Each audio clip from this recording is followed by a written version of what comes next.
Jésus recommandait cela. Et quel impact ça a sur nos vies aujourd'hui? Comment est-ce qu'on peut vivre cela? Bon, là, pour avoir la réponse, il faut aller en Matthieu chapitre 12, verset 16. Matthieu chapitre 12, verset 16. Il est dit, on va le lire au verset 16, on le lit ensemble à l'écran. 1, 2, 3.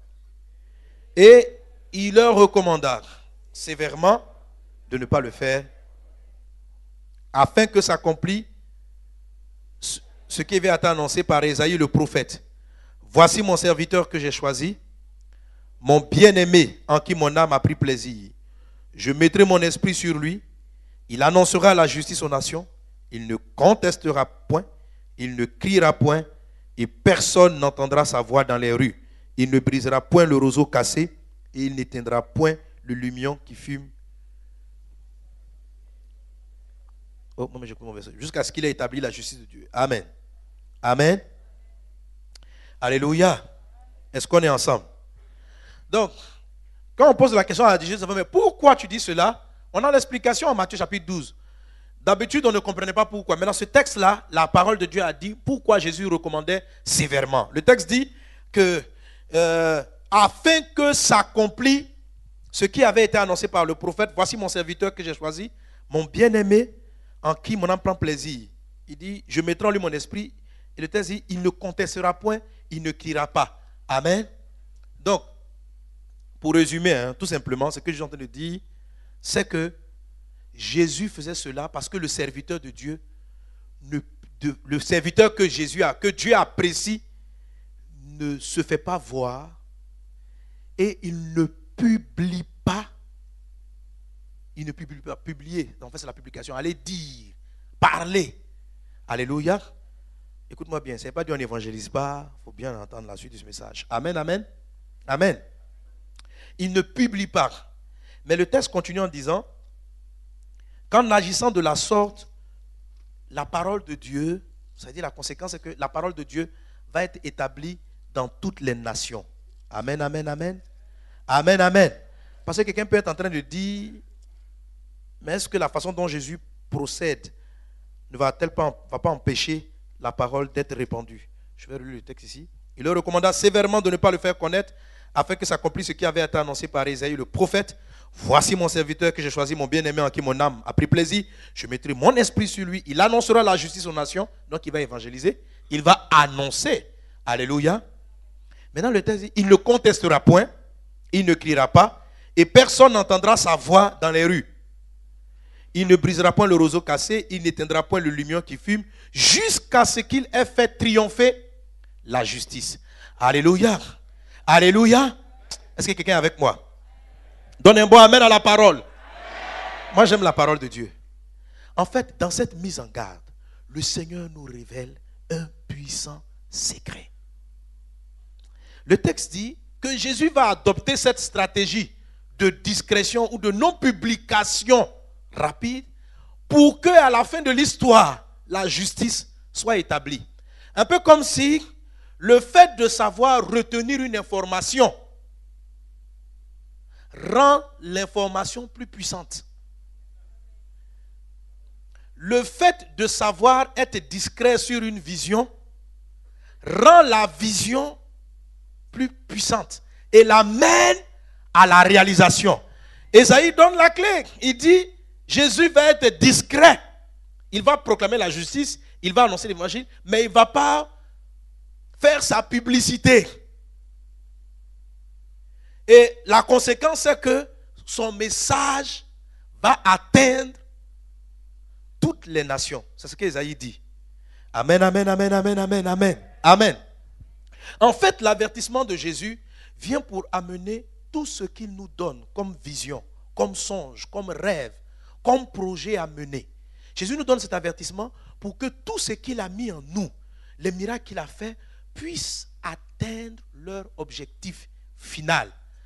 Autrement dit, plus vite tu parles, plus vite ta vision va mourir. Si tu publies trop tôt un rêve, le rêve risque fortement de ne pas se réaliser. où tu vas faire autre chose que l'accomplissement du rêve. Étudions la parole de Dieu et voyons cela. Est-ce qu'on est ensemble? Est-ce qu'on est ensemble? Alléluia. Alléluia. Donc la première des choses, c'est que là-dessus, un projet, une œuvre vite publiée est susceptible de dévier, de manquer le but. Après, on va voir à quel moment il faut publier. On amène à la parole du Seigneur. Je vous en calme, hein, ou bien vous écoutez bien. C'est ça, c'est l'écoute quoi. Vous êtes calme aujourd'hui, ça va? Ok. Amen. Dans le cas qu'on a vu, Jésus a fait des miracles. On va voir, Jésus te donne une vision. Tu as une idée, tu veux monter un projet. Il y a un temps pour taire le projet. Il y a un temps où personne ne doit savoir. Beaucoup de projets sont morts parce qu'on a vite su. Si ton projet est gardé jusqu'à temps, lorsqu'il sera manifesté, il atteindra ce que Dieu t'a montré. Alléluia. Jésus met un avertissement là-dessus parce que le fait de vite publier a tué beaucoup de rêves, de visions, a détruit beaucoup d'hommes de Dieu, a détruit beaucoup de choses.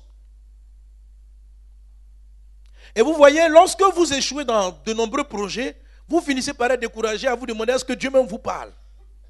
Or, Dieu parle. Mais ce que nous ne comprenons pas, comment est-ce qu'il peut être sévère envers ce sujet? Jésus recommandait avec sévérité. Alléluia. Alléluia. Amen, amen, amen. Sur ce point, je dirais donc 5 éléments rapidement. Donc le premier, j'ai dit un projet, une œuvre.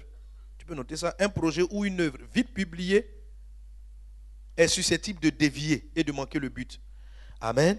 Proverbe chapitre 10, verset 19, dit ceci. Celui qui parle beaucoup ne manque pas de péché. Mais celui qui retient ses lèvres est un homme prudent. La langue du juste est un argent de choix. Le cœur des méchants est peu de choses. Les lèvres du juste dirigent beaucoup de gens et les insensés meurent par défaut de raison. Proverbe 10, à partir du verset 19. Celui qui parle beaucoup ne manque pas de péché. Alléluia. Le mot péché, je l'ai dit dimanche dernier, vient de l'hébreu chata, qui signifie manquer le but. Je vous ai dit que péché, c'est différent d'iniquité. L'iniquité, c'est le mal. Commettre l'iniquité, c'est-à-dire voler, tricher, ça c'est ce qu'on appelle l'iniquité. L'iniquité, c'est ce qui est signalé par tous comme étant mauvais. Tout le monde est unanime que l'iniquité, c'est iniquité. C'est mal. Mais le mot péché, il englobe l'iniquité, c'est-à-dire, mais il va plus loin. C'est-à-dire, tu peux pécher sans commettre l'iniquité. Quand tu manques le but d'une chose, alléluia, la Bible appelle ça aussi péché. Alléluia. Si le Seigneur t'appelle à être prédicateur, que tu es, on va dire quoi, peut-être fonctionnaire, homme d'affaires, il y a péché, il n'y a pas iniquité parce que tu n'as volé personne, tu n'as tué personne. Il n'y a pas iniquité, mais il y a péché. Tu ne travailles pas dans l'objectif de Dieu. Donc le mot péché, dans son sens profond, le sens hébraïque, c'est manquer le but.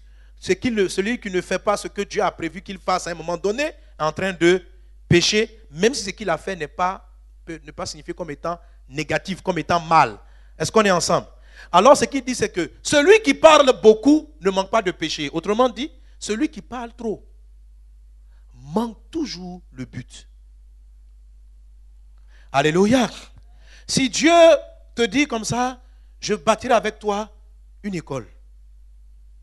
Il te montre un rêve. Voilà, tu vois des écoles, tu vois des projets, tu vois ceci, tu vois cela. Et dans la joie de la nouvelle, parce que c'est ce qui s'est passé. Pourquoi Jésus recommandait sévèrement? Parce que lorsque tu vois le miracle, lorsque tu vois la grandeur de la vision, ton cœur est tellement dans la joie que tu as envie de partager. Jésus recommande avec sévérité. Quelle que soit la joie. Parce que s'il recommande avec sévérité, c'est-à-dire que ton cœur va tellement bouillir que tu vas vouloir rapidement communiquer le sujet. Ce qui va se produire, c'est que dans la phase de réalisation, parce que tu vas te mettre en action, tu vas te créer beaucoup de problèmes et la probabilité pour que tu ne bâtisses pas ces écoles, cet orphelinat, cette vision est très élevée. Celui qui parle beaucoup ne manque pas de péché. Celui qui parle beaucoup ne manque pas de rater le but. Amen, amen, amen, amen. C'est pourquoi il est dit de Jésus, il ne criera pas. Quand on dit il ne va pas crier, ce n'est pas qu'il ne lève pas la voix. C'est le crier, c'est publier. Je suis Jésus. Jésus ne faisait pas le truc comme ça. C'est moi, c'est pourquoi il recommandait. En fait, la recommandation était moins pour les guéris que pour lui-même Jésus. Elle n'avait pas d'incidence réelle. Quand les gens parlaient, ça n'avait pas d'incidence sur les malades qui ont été guéris. Mais si Jésus publiait par les personnes, allez dire que Jésus est arrivé. En fait, il leur recommandait sévèrement, mais ce n'était pas par rapport à eux-mêmes, parce qu'ils n'ont pas perdu leur guérison. Lorsqu'il les a guéris, ils ont été guéris. En fait, et c'est quand tu lis maintenant Isaïe que tu comprends mieux qu'en fait, Jésus ne voulait pas faire sa publicité pour dire qu'il est le Messie. Mais pendant qu'il taisait le fait d'annoncer, vous n'avez pas vu, regardez Jésus prêcher. Il ne prêche pas souvent pour dire je suis le Messie, je suis le Messie. Non, il agit.